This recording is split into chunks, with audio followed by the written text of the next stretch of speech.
The views expressed on this special broadcast of the Take 12 radio show do not necessarily reflect those of KHLT Recovery Broadcasting or its affiliates. KHLT is not affiliated with any particular 12-step fellowship. A very scary experience. You know, God is a solution. God, the 12 step. I like where he's going here. Helps the community grow, helps us grow. Monty has done a phenomenal job. Lack of open-mindedness. And you're talking about taking people through a spiritual process and getting them into recovery. Thanks, Monty, and thanks for all your support. We need spirituality to make this thing work long term. It's an absolute pleasure. He certainly knows a lot of people. This is one of the places that is about the business of the solution.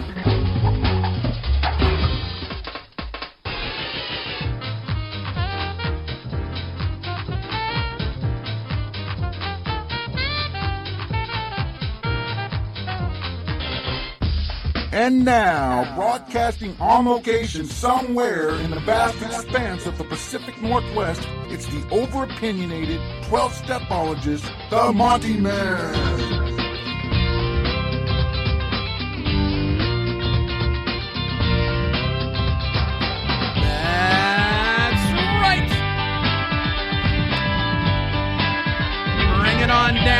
That's right. Welcome to the show, my friends. I am your host, the Monty'man, and you have tuned into Take 12 Recovery Radio, and that is located at take12radio.com on your internet dial. You can type in the number 12. You can type in the entire word. It'll take you to the same place. And once you're there are several ways to listen to the show, just for your future information. You can click on Listen Online. That'll take you to the Podomatic download of the MP3 version of the show. There you can sign up for Podomatic. You don't have to sign up to listen to the show, but you can sign up. We'd really love it if you would do that. Just click on the follow button and sign up, and that way it helps our demographics. We can tell who, what part of the country people are listening from, and so forth and so on. You can also comment on the show when you sign up for Podomatic, and you can download the Podomatic app, so you can listen to Take 12 Radio on your phone or your smart device or your tablet for Apple or for Android, either one. So we've made that available for you. You can click on the Watch Online button at take12radio.com. That takes you to our YouTube version, which is an audio version. And that's where all of our archives are stored, by the way, is on YouTube. And you can click on the Archives button, and up will come all the YouTube archives of hundreds of our shows. You can visit us on iTunes as well. So really, we've covered all bases. We're on every social networking site imaginable. So we've left no stone unturned. We've made it very convenient for you. If you're on Google+, some people listen to us on Google+. We're on that as well. Well, welcome to the show. Listen, coming up in the very, very near future, we have a brand new broadcast that we're going to be broadcasting called the Teen Challenge Good News Report. And what we're doing here is the Teen Challenge Centers here in the Pacific Northwest and Take 12 Radio, we're sponsoring it, is resurrecting Mike Hodges' Teen Challenge Good News Report from years ago. Now Mike is the former president of Teen Challenge USA. He was also the one who started the Teen Challenge Center here locally. And so we're going to do that. I'm going to be hosting the show, and we're going to be bringing people from the Teen Challenge program into the studio to share their experience, strength, and hope, what it was like, what happened, and what it's like today. And on occasion, some of those folks are going to be hosting the show. So it kind of helps them check off some stuff off their bucket list. They get to do some stuff. They get to participate and share their story with you. It's really healthy for their recovery, and it's such a blessing for us to be able to sponsor that as well. So be looking for that in the very, very near future. All right, our email address is take12radio@comcast.net. Please feel free to email us with your comments, your judgments, your criticisms, your praise. We take it all. We just want to know that you're listening.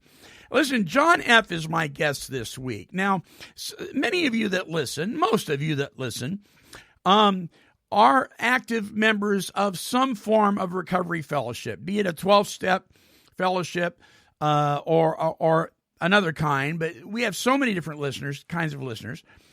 And with every recovery person out there, there's probably a plethora of different kinds of recovery fellowships. And some of you are plugged into several. Well, my guest this week is no stranger to that. He has been plugged into AA and NA and OA and Al-anon and ACOA and CODA, and the list can continue. He has been, in the past, he's been involved in H&I. In fact, he carried a 25-year H&I commitment. That's a long time to be in service.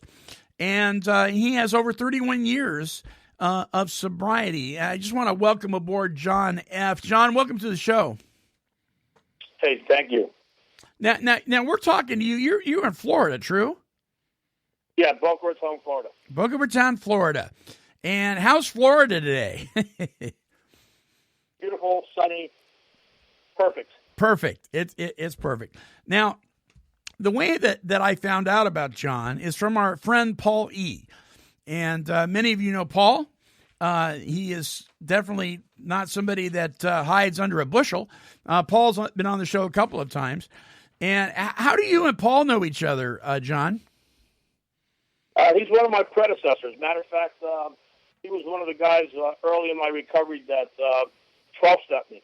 And I've always admired Paul. He's a great guy. And you know what? It's as you get more and more time, what happens is you start losing those people that you look for, the mentors. Yeah. And suddenly you look and, like you're the one with the most clean time in the room.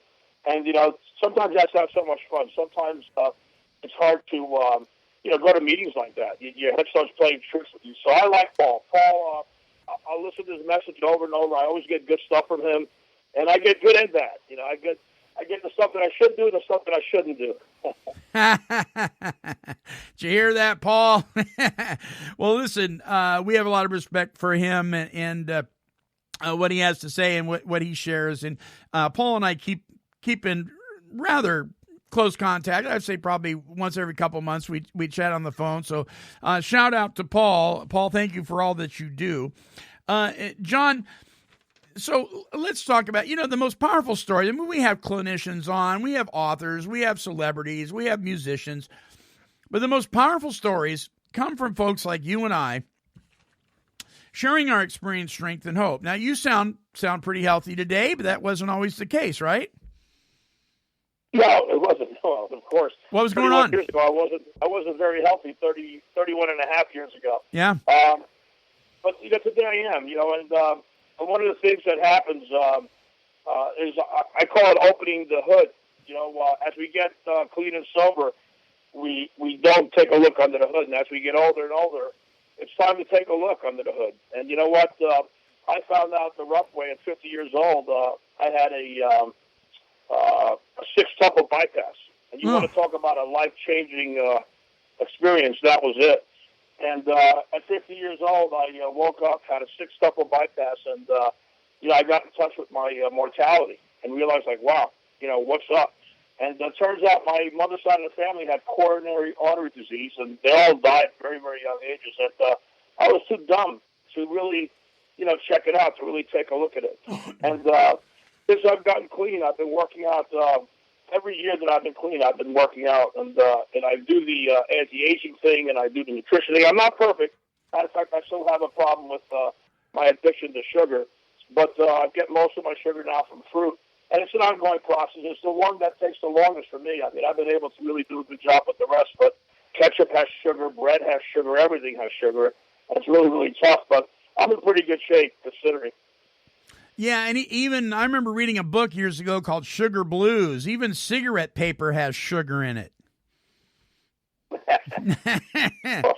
Not that cigarettes are real healthy in themselves, but I mean, there's added insult to injury there.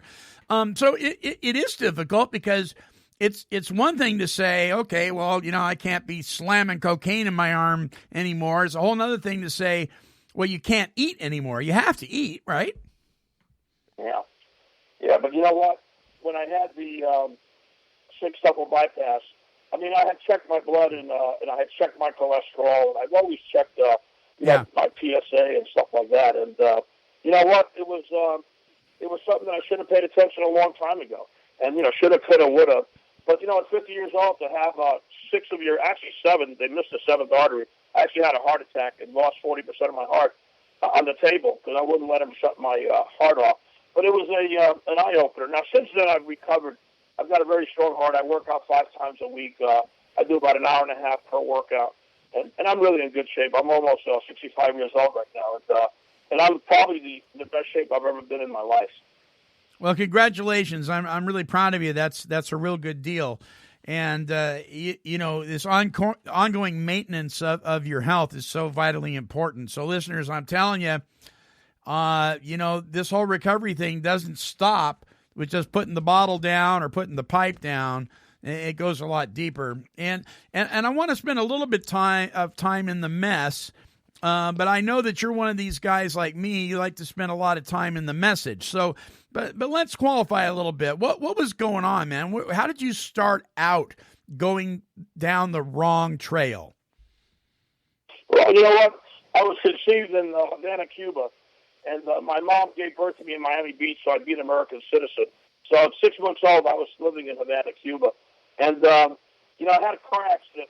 I wasn't driving, but my grandfather was. And it was the first stages of road rage, if I can remember. But I ended up going through the windshield of a car, and I got pretty messed up. I had a pretty big gash in my head. But I remember back in Cuba, early on, doing a lot of work. I've done a lot of work. I've done a lot of 4 steps, and I've done advanced reality training. I've done life spring. I've done I love challenging myself. I am my most formidable opponent. And if I don't keep me in check, I will destroy me, And I'm a very self-destructive person, and it takes a lot of muscle to keep this guy, me. I don't want to sound like a guy with a split personality, but there is the yin and the yang, and that's what recovery is all about for me, And anyway, it was dessert. It was hiding the dessert in the refrigerator and making sure that when everybody went to sleep, it was still that second piece that more and more started very early. And then the going out to play, and my mom would say, no, Johnny, I don't want you to go out and play. And I'd want to go more and more. So the more started very, very early for me. In 1961, actually 59, Castro came in and took over the island. My parents were European Jews that fled the Holocaust. They prospered in Cuba, and all of a sudden everything got taken away again. So we started all over again. And the drugs still haven't showed up. But I was smoking cigars in Cuba at a young age, and I still partake every once in a while. I moved to New York City, and around 1970, I was hanging out with my friends. I had just started maybe smoking pot and maybe some hash, but my friends were doing hard drugs. My friends were shooting heroin, and I went to my mom and said, "Mom, we got to get out of here. All my friends are shooting dope. I got to go." And my mom, in her infinite wisdom, moved to Miami Beach, Florida, and that's when the real stuff started. I was a steel worker. The interest rates went up, and then I got into the record business, and that's when the real mess started. Uh-oh. So I went from smoking pot and drinking, and all of a sudden I'm snorting coke. I'm seeing 6 Quaalude doctors.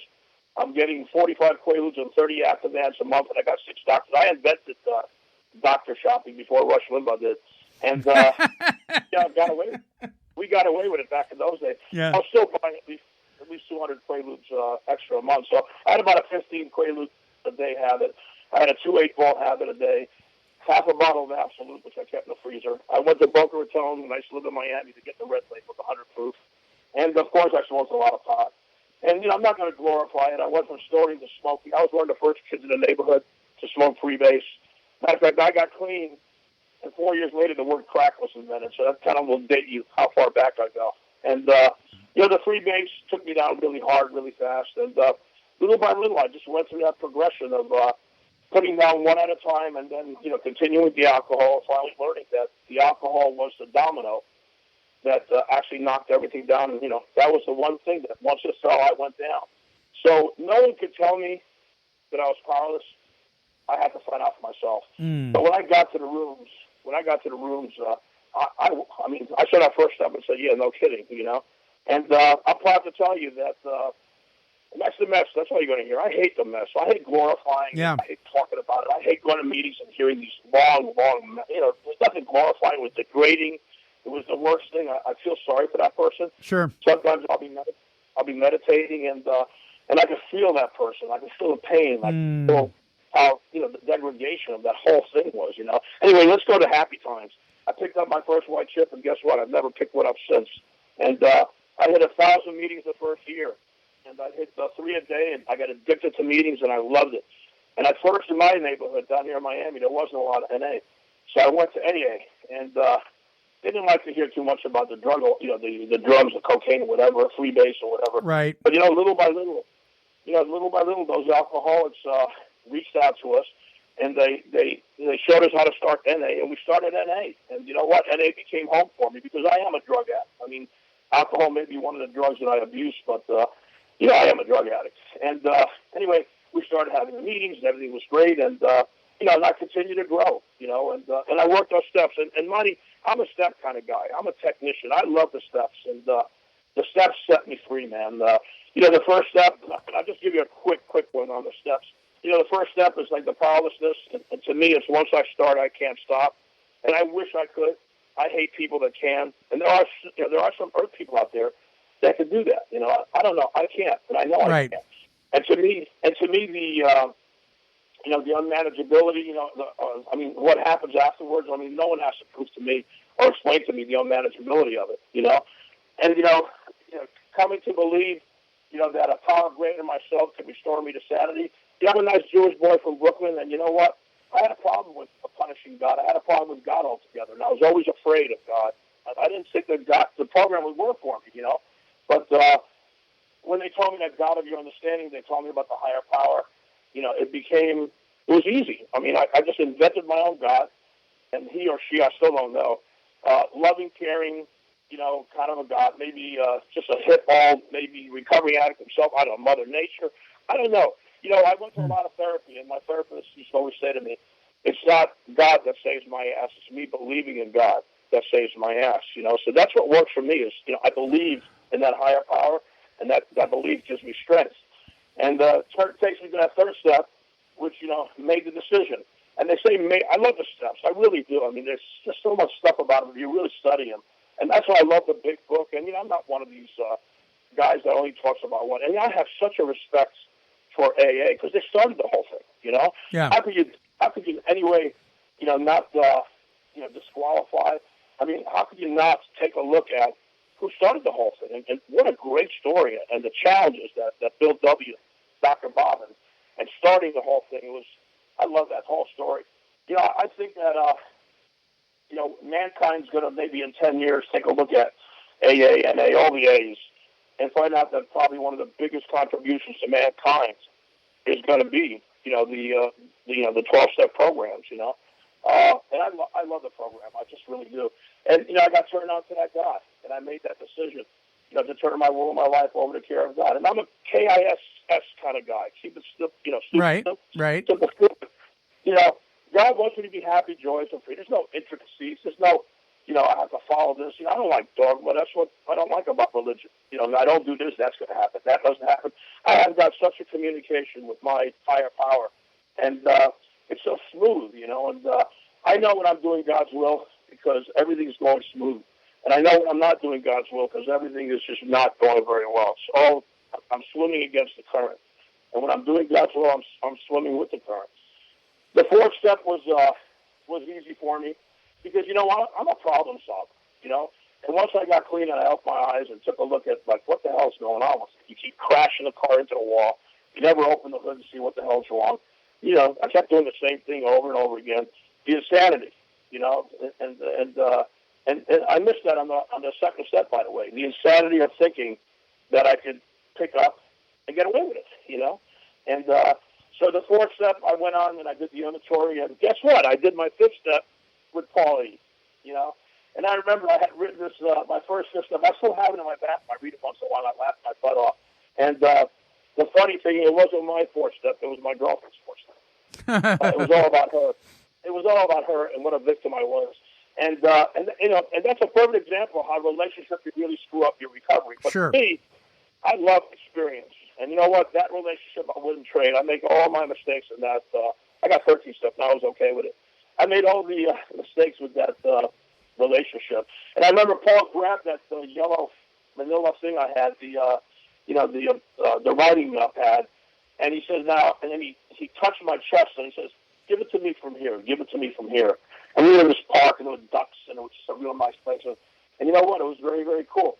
And then when we did that fifth step, he said, okay, did you give it to me all? And I said, yes, and I didn't. I was holding back. I didn't trust Paul. And then he started sharing his fifth step and started telling me stuff, and I said to myself, my God, I can't believe he trusts me with this information. I could blackmail him so easily. Right. Yeah, it was only the first year recovery, guys. And anyway, I couldn't wait to tell him my secrets, and I did. And you know what? That's why me and him have a very special bond. He's one of my predecessors. I love him. He's not perfect. Nobody's perfect. And I just love the guy. He's just a real, real good guy. So the fifth step was real easy. It wasn't easy, but I tell you, it felt like flushing the toilet. I just got rid of all that crap, and I really was liberated. They say you're as sick as your secrets, and I dumped my secrets on Paulie, and then we went on to the sixth step. And who the hell even knows what a character defect is when they're using drugs? Who even knows? Who ever taught us that? You know what? Take a look at school and education system, and if they would just have like Problems Anonymous, the 12 steps of Problems Anonymous, we'd all be in so much better shape. I wish someone would have taught that in school instead of all this calculus and all the craziness that I learned in school. The date of the Treaty of Versailles, for God's sakes. Anyway, I got in touch with my character defects, and we went on to the seventh step, and I had a beautiful sponsor. He was 40 years in AA, and the guy was also a gambler, and he used to always say, he was Paulie's sponsor also, and he used to say, hi, family, spiritual man, sweetheart, Fred T. I love him to death, and you know what? I didn't use him right. I had another person that I was. He was sponsoring another person, and he was trying to hit on my girlfriend. Anyway, long story short, I fired Fred T. And I went on to somebody else. But the bottom line was that when I was going through that whole process, I was getting a lot of discrimination from the NAs. They were giving me a lot of problems because I didn't have a NA sponsor. And you know what? I just no one gets to tell me what kind of sponsor I'm going to have. And I was actually supposed to share at a convention, and they actually said, hey, you can't share anymore because you have to have an AA sponsor. And we'll talk about that later because it is really a problem for me, and I really want to talk about it later on. Okay, John, let me hold you off just for a minute. We got to take our first break, and we'll come back. Let's pick up right where we left off and talk about step 8 and so forth. But yeah, I do want to talk about that issue as well. So folks, don't go away. More with my guest, John F., born in Cuba, now lives in Florida, here today at Take12Radio.com on your internet dial. Don't go away. Serene Scene Magazine is published for individuals who are seeking knowledge, support, and hope. Addiction is a systemic problem, and the content of Serene Scene reflects the complexity of putting addiction into remission, with special attention given to the loved ones of the addict. And now, here's Andrew Martin, Editor-in-Chief for Serene Scene. I'm Andrew Martin, creator of Serene Scene Magazine. The whole purpose of Serene Scene Magazine is to help people help themselves to a long-term quality lifestyle of recovery. Please have a look at some of the technological features that it has, the audio files and the video files that are incorporated into the publication as well. I hope you have fun with it, and I hope there's something there for you. Serene Scene, a magazine for long-term healthy lifestyles of recovery. Visit www.serenescenemagazine.com and subscribe today. Men, women, and their families experience tremendous pain and suffering due to struggles they face from substance abuse and its co-occurring mental health challenges. They need to find a safe place for peace and healing. Therapia Addiction Healing Center was born out of a deep desire to provide a safe and powerful healing environment. To speak with an addiction specialist, call our toll-free number 24 hours a day at 855-652-4325. I just dropped in to see what condition my condition was in. Yes, and welcome back. That's Kenny Rogers in the first edition, believe it or not. Yes, indeedy. That's kind of what he was doing before he was doing country. Welcome back to the show. John F. is my guest, and he's been sharing some of his experience, strength, and hope, what it was like, what happened, what it's like today. And we left off moving towards step 8. Go ahead, John. By the way, I was born in Florida. My mom moved to Florida to give birth to me, so I'd be an American citizen. Oh. Back to Cuba. So okay. I was conceived in Cuba. Anyway, getting to that 7th step, again, my background is, my step background is the technicians of AA. I mean, that's where all that stuff came around. And I loved it. I just loved it. We had this thing with the 4th step was a 28-page AA 12-step that we kind of like put a bunch of weeds in and we turned it into an NA 12-step, 4-step. But one of the big things the AAs taught me was the 7th step. We got a bunch of gambling chips, and then we went to Office Depot. We got some white stickers. And on one side of the chip, we put the defect, and on the other side of the chip, we put the opposite for like anger, faith, and we took all our chips, and we had kind of like bad defects. Like in my case, back in those days, jealousy was the worst. He'd tell me to put 2 jealousy chips in the jar, and in the morning, I would shake up the jar, and I would pull the chip, and that would be the chip that supposedly God pulled for me to work on. And you know what? There'd be like 25 defects of character in there. And when the year was over, I'd have to replace 4 or 5 of them from being so worn out because I would play with that chip all day long. And some chips would never get pulled. The jealousy chips worn out, the 2 anger chips, and I was really angry back in those days, worn out. So you know what? It made that 7th step kind of like a lot of fun and kind of like let God choose what defect, I was going to work on that particular day. The 8th step made the list of people we had harmed. I wasn't, the person I harmed the most was me. I really harmed myself the most.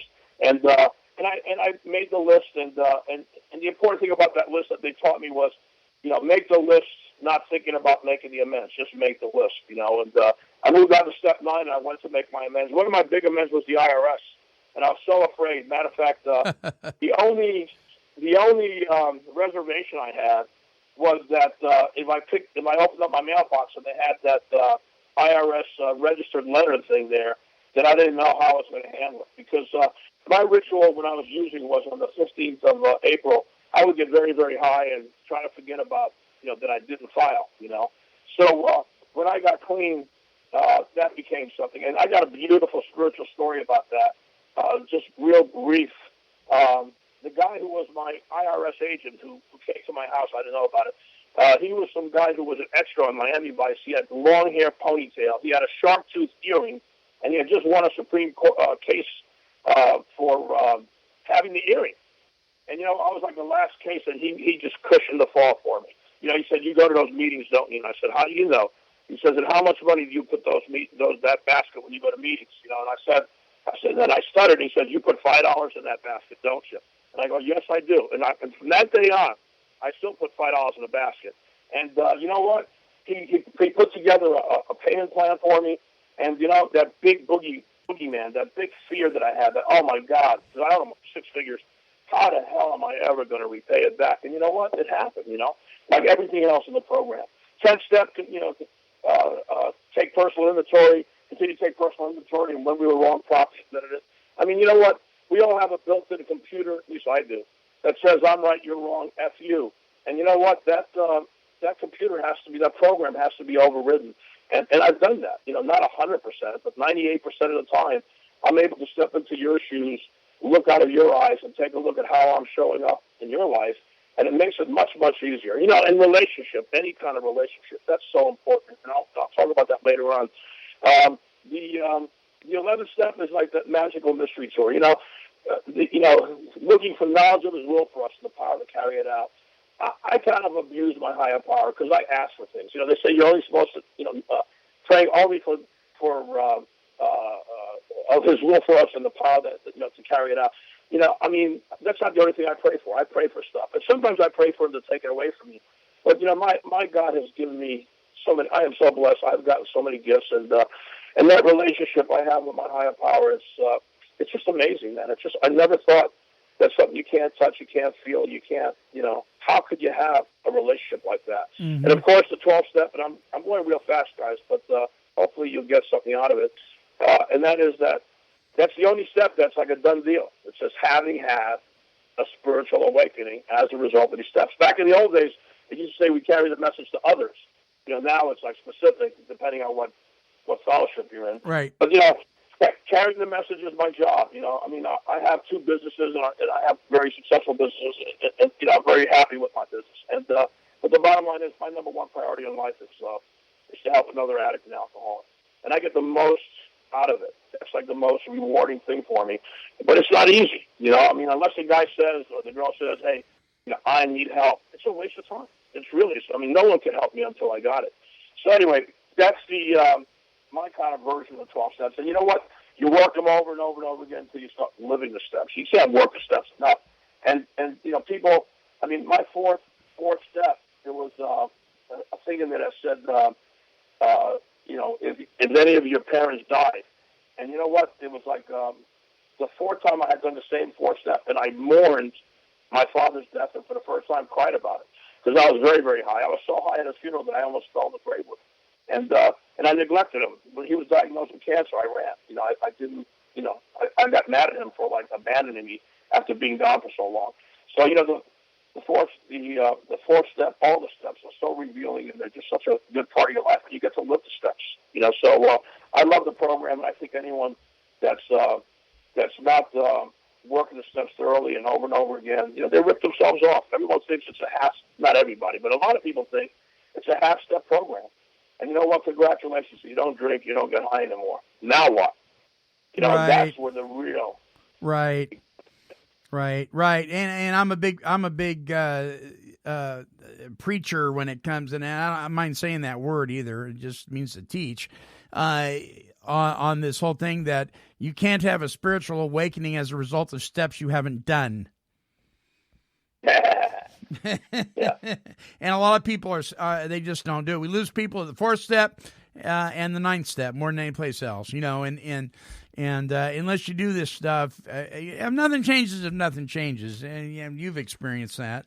So let's talk for a minute before we take our last break. Let's talk for a minute about this thing about, because I'm curious, Narcotics Anonymous telling you that you couldn't speak at a convention because of your AA sponsor's program that he was practicing.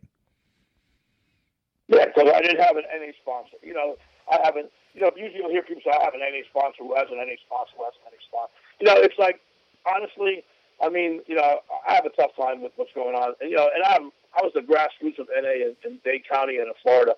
And it's almost like, the unity and this whole solidarity, and it's like I know this sounds radical as hell, but it's almost like the ISIS of the 12-step program. Yeah. They hold up the flag and talk about the flag more than they talk about the 12 steps.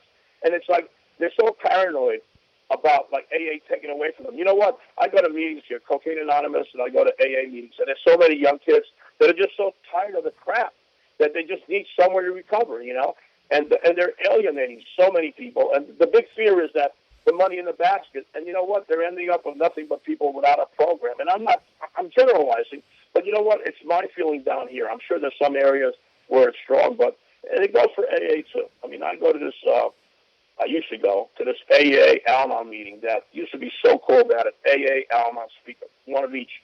And it was so dynamite. It was such a caring, loving meeting. All of a sudden, that thing's gone south. No traditions. They just came up with a rule. You ready for this? If you don't have 6 months, you can't share. How ridiculous is that? Unless you have 6 months, you can't share. What's the purpose of the meeting, for God's sakes, So, when you put a lot of years on and you start seeing the abuse, you start seeing the craziness, and you start missing what it was that got you clean, and what it was that worked for you, and now you see that whole thing. And you know what? I've just learned little by little. I don't have it in me anymore, the fight, Mm-hmm. And I just got to take care of me. I got to take care of myself. So I'm the kind of guy that, when I leave a meeting, I get in my car and I go. You know, I just don't get involved. I used to have a dossier on everybody. I was all into the cheesemo and the cops. You know, but you know what? I don't care anymore. I just take care of me. You know, and I don't like what I'm seeing. It's just not very cool. Well, you know, and really our job, I tell people this that are upset about meetings, certain meetings. I say, look, I'm not talking about newcomers now. I'm talking about people that have been around a while. I tell them, look, your job now is to be of maximum service to God and your fellows. If you're going to the meeting to get spiritually fit, at the beginners meeting down the hall here that's real toxic, good luck.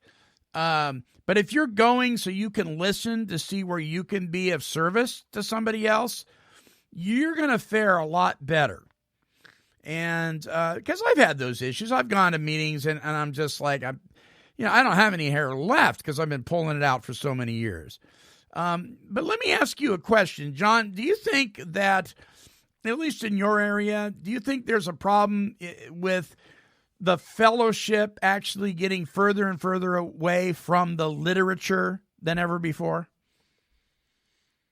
You know, when I hear, first of all, when I hear stuff like the only therapy I need are in the 12 steps of Narcotics Anonymous. You know, I mean, I hit the block with the codependence. You know, and they say when you put a lot of time on it, it's like codependence takes you out. It's not the drugs, the alcohol. And you know what? It's like, where in the NA literature is there anything about codependence, you know? And unfortunately, Al-anon is not that strong. Al-anon's stronger down here in Florida. But, you know, I needed to go somewhere to talk about that. And it's almost like NA does not prohibit you from going to any other. If you're a trader, if you should happen to go to any other program. Really? And it's crazy. That's my experience. And it's crazy because, you know what? There's so many different programs, and none of us are lucky enough to only have addiction to drugs and alcohol. You know, we're not that lucky, unless you're in big enough. There's gambling, there's overeating, there's just so many, you know, codependent. There's so many. Well, let me ask you this, because that really hurts my ears. In the introduction to the basic text of Narcotics Anonymous, and correct me if I'm wrong, but doesn't it state something to the effect of we follow the same path with a single exception? That means one. That they're, and I'm paraphrasing now, but their reference to addiction is all inclusive. But if they follow the same path as AA, other than one single exception being the way they refer to themselves, why in the heck would they have a problem with somebody going to AA? Oh, no, they don't read that. They cut that out a long time ago. Really? If you say sober, you put $2 in a basket. I mean, it's just, you know, they've gotten pretty, you know, like someone says sober, they're, ooh. You know, it's like that sober comes from the treatment centers. You know, there's like a lingo that comes out of it. And don't get me started with the treatment centers. I mean, don't even get me started with that. You know, the bounties for these people in treatment and the craziness, the $1,200 piss test. I mean, I didn't want to go. You know what? When we got clean back in the old days, we either got into telemarketing and did like boiler room type stuff, but I did, and I cleaned up my act. You sold watches, or you got into treatment, and you became a counselor, or whatever. And you know, this whole thing about making money on someone's recovery, I would never ever do that. I would never charge or make a penny on someone getting clean or sober. And actually, I'm not saying if you're a counselor or whatever, but what's been happening lately with these treatment centers and it's just... Especially in Florida, right? Isn't Florida just got tons of them? Yeah, it's crazy. I mean, I had a halfway house moved in next to my house, and I went and knocked on a guy's door, and I said, I've been clean and sober 30 years. I'm going to tell you something right now. If you think you're going to have newcomers coming in and out of this place, I said, it's not going to happen. And you know what? He sold the house 2 months later. And, you know, and they do that. Down here, they're trying to pass some rules and regulations, but they're about to organize and regulate it. Some laws are about to come out that it's going to put that whole industry on its head. And there's going to be all kinds of procedures. But it's just crazy. You know, $1,200 for a piss test. And they piss test for seven times a week. You know, so it's like they're abusing the insurance company. They're abusing. It's just become a huge business. And don't even get me started on that. You know, well, and I want to reiterate. I want to make sure the listeners know too. You know, Take 12 Radio is very careful who we hitch our wagon to. I mean, very careful. because there are treatment philosophies and centers that are actually doing way more harm than good. But there are those, the ones particularly that sponsor this show, we go through them with a fine-tooth comb. And I will tell you, there are those out there that do it right. But there is a ton that are just upside down and backwards, and I don't get it. I don't see how they can get away with it. So please don't misunderstand me, folks. We are supportive of anything that does whatever it's supposed to be doing correctly. But you got to do your homework. John, I actually have a link on my site at Take 12 Radio. I think it's called Checking Out Rehab or something like that. And it's actually a guideline that I put together. And if that center that you're investigating as a loved one or an addict yourself doesn't fit that criteria, I tell people, run away as fast as you can. Yeah, but you know what? What kind of a decision-making process does a guy who's just trying to get clean or a woman trying to get clean and sober? I mean, what kind of a thought process do they have? That's what the sad part is. But you know what? There's no rights and there's no wrongs, and I learned that early in recovery, both in relationships. There's no rights and there's no wrongs. There's what works and what doesn't work. Mm-hmm. I've got that computer that when you say I'm wrong, I'm going to get pissed off at you. And, I'm going to automatically put that block up and say, wait a second, I'm right, you're wrong. But you know what? I was taught in therapy that, especially in relationship, that if you tell somebody they're wrong, it doesn't work very well. But if you say something, you know what? When you do that, it doesn't work for the relationship and it doesn't work for me. And I tell that to my employees also. It just works so much better. So I think it's safe to say that with these treatment centers, it doesn't work for me, that they're abusing it. And I'm not saying all treatment centers. I know there's a good ones. You know what, Monty, I never went to treatment. So maybe that's why I have the views that I have. I didn't have money. I didn't have insurance. And you know what? My treatment was 1,000 meetings the first year. And it was easy. 3 meetings a day. I mean, I loved it. It was my life. It was like, I just couldn't believe that I wasn't going to die. I couldn't believe that I could, work my way out of it. And I wasn't dead. At 33 years old, I thought I was dead. Yeah. Well, John, we're going to take our last break, and when we come back, I want to talk to you a little bit about your H&I experience, if you would share that with us. Folks, don't go away. More with my guest, John F., when we return. Free by the Sea is a drug and alcohol recovery center located in beautiful Ocean Park, Washington. This facility is amazingly gorgeous, but what's even more amazing is the integrity of the staff and the treatment provided for those wishing to recover from narcotic and alcohol addiction. The folks at Free by the Sea have a passion for presenting the solution to addiction for you or your loved one. To speak with an admission specialist, visit freebythesea.com or call toll-free 800-272-9199. This place is simply amazing.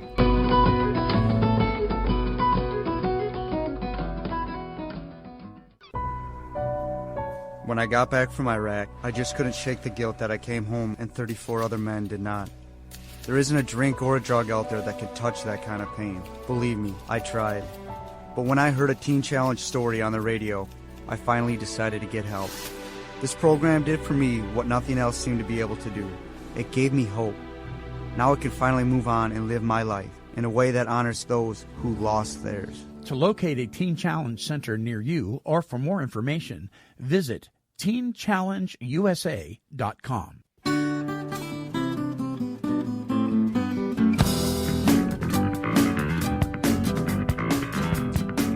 Thank you to the group, yes. I love that stuff. Welcome back to the show. I am your host, the Monty'man, here at Take 12 Recovery Radio. Our email address, by the way, if you agree with our guest, if you disagree with our guest, if you agree or disagree with me, if you've got something to share, if you'd like to put in your 2 cents, we welcome all comments. Right, wrong, sideways, upside down, or right on track. I don't care. Just email us. We just love to hear from you. We're thick-skinned and tender-hearted here at Take 12 Radio, so it's real hard to offend me or our staff. it is what it is. So share what's on your heart. You can email us at take12radio@comcast.net. That's TAKE, the number 12 radio at comcast.net. John F. is my guest, coming to us from Florida today, conceived in Cuba. And he's been talking, we've been talking about treatment centers, we've been talking about the program and so forth and so on. But John, you did 25 years as an H&I commitment. That's a long time, buddy. Yeah, I was thrown into H&I right away. I was with 6 months. I was in North Miami General, not around anymore. Then I got thrown into Mount Sinai. Then I got into Concept House, and you know what? To me, it's like the roots. It's like the gut level. And because I've never been to treatment, I was very, very very curious as to what went on. I finally got into this one program that was called St. Luke's, and it was a kind of like the Catholic Archdiocese, and it wasn't even an NA or an AA program. It was what they called the Guardian program, and we just carried the message, and we talked about steps and stuff, but we didn't really read any kind of literature, so we had to kind of like blend in, the 12 steps to these people and kind of like bring them in to the fold. So it's very, very cool because it was it was kind of like there was no kind of no procedures. There was no real hard literature to read or yes and no's and do's and don'ts or whatever. And I did it for 25 years. I drove all the way from Boca Raton to Miami on a Wednesday, and it was really fun. It was very, very gratifying. But the 25th year, there was some stuff going on with the Archdiocese, and it was just time to leave that commitment behind. And you know what, 25 years was a long time, and I think I did my thing. You get to a point in your recovery where, and I don't want to sound like an old man because I'm definitely don't feel like an old man, although I am. The bottom line is you start to mellow in your old age, and you start to become a lot more tolerant. That Archie Bunker recovery, that doesn't work for me. That the only recovery I need is 12 steps at a time. That doesn't work for me. The parking lot recovery. I mean, how many people have I seen that hang out in the parking lot instead of in the meetings, and how long do they make it, Right. What was that last? And, and this thing about talking about other fellowships, how spiritual is that? I mean, if you have any kind of a program, these are people just like you. Whether we're alcoholics or we're addicts, we are still, we're still addicts to, whatever drugs they are. And the alcoholic is an addict who's hooked on the drug alcohol. That's right. How spiritual is it for you to talk about them and their program? It's just crazy. So I have to be very, very tolerant. I have to just say to myself, hey, you know what? I remember when I first came in, some guy had a Corvette, and I was so jealous of him. He had 8 years clean, and I thought he was a god. He had a beautiful girlfriend. Roll forward 12 years, he was sitting underneath a bridge under I-95 where I made that left turn to go to that meeting. And one day I walked in the meeting, and his beautiful girlfriend was sitting there carrying a cane. And since then, he came in, and he was all accessed out. And since then, they both died. So it's just not a lot of people make it. Not a lot of people make it. I can tell you so many people that have died OxyContin, throwing up and choking on their own vomit. I mean, there's so many people that I have lost, sponsees, best of friends. The class of 84, when I came in, there's not many left. So there's something that comes with that. There's kind of like there's a respect. There's kind of a, you look at the foxhole, you look to the left, you look to the right, and there's nobody there anymore. So there's a kind of like wisdom. It's just, and I'm a happy guy. I just want to let you know that. But, there's a kind of like, I guess it's like a veteran thing, and it's like, just I'm happy that I'm here. I'm happy that the program works for me. And you know what? I'm a happy guy. And when I look in the mirror, I like what I see. And if I've given anyone a resentment or I've pissed anybody off at this station, hey, talk to your sponsor because I really don't care. I don't. When I look in the mirror, I like what I see. I check my motives, and I come from the heart. And my whole thing is like, I want you to get clean and I want you to be happy.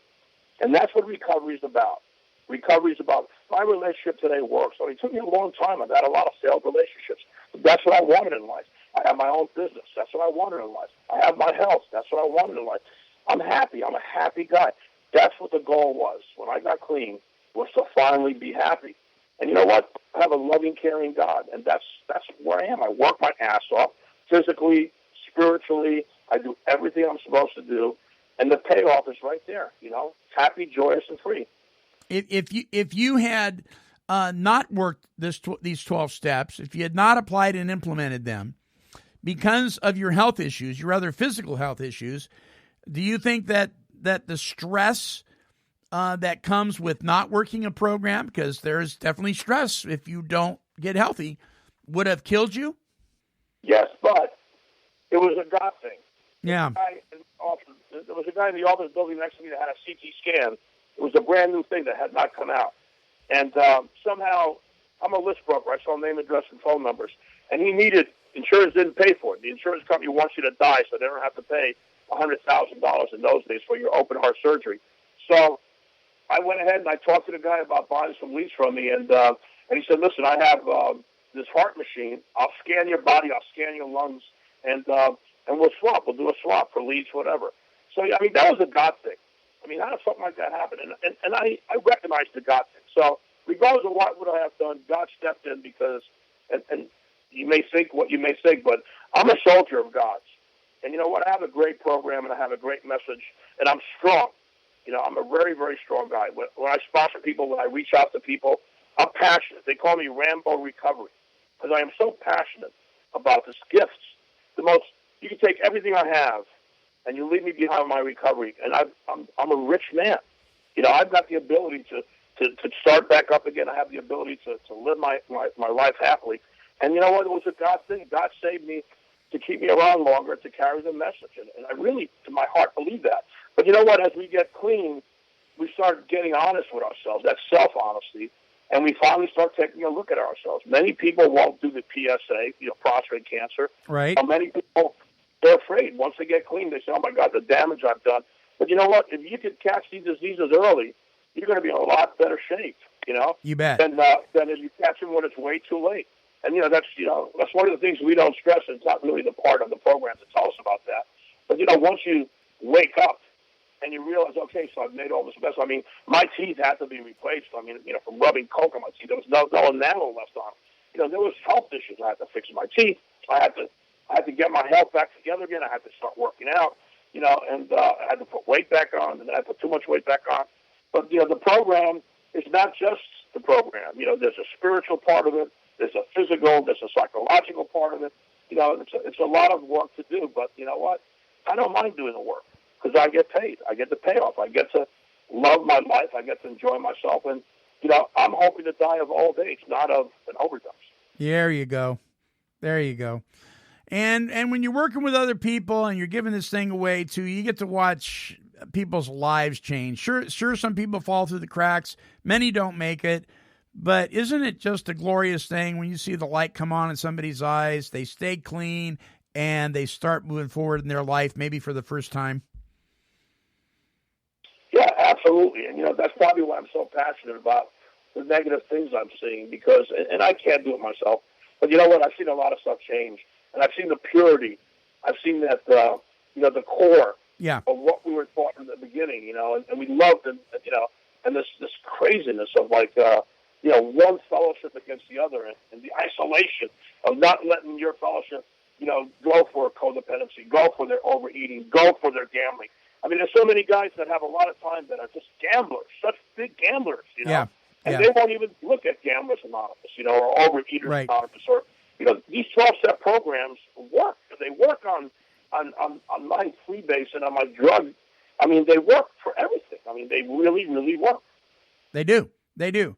Well, and you're right. There's a lot of people that continue into their inappropriate behaviors or their addictions in other areas, and they only apply this in one area. And then what they've been doing is they've been treating the symptom, not the real issue.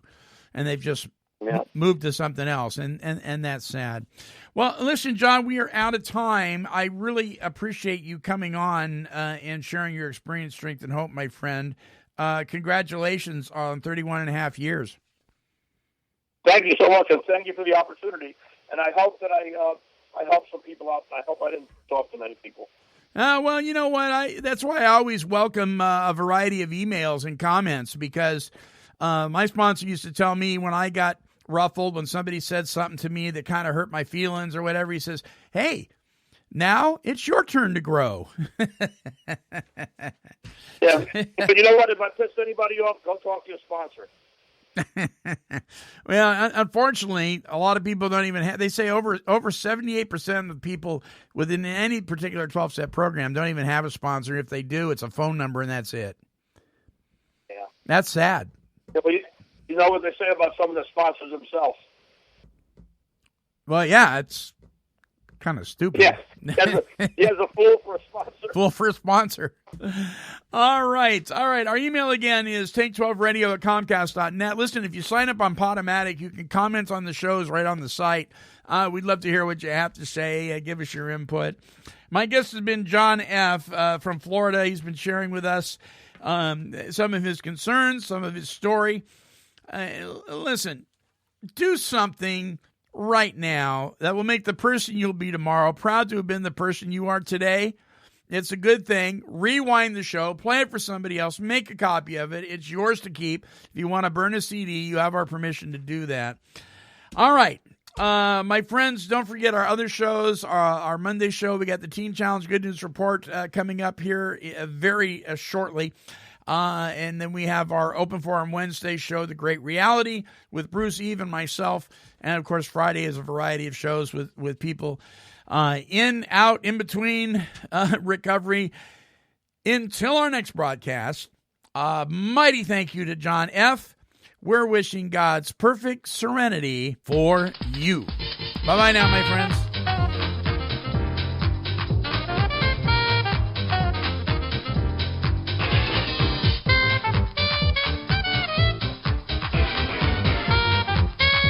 This has been a broadcast of KHLT Recovery Broadcasting.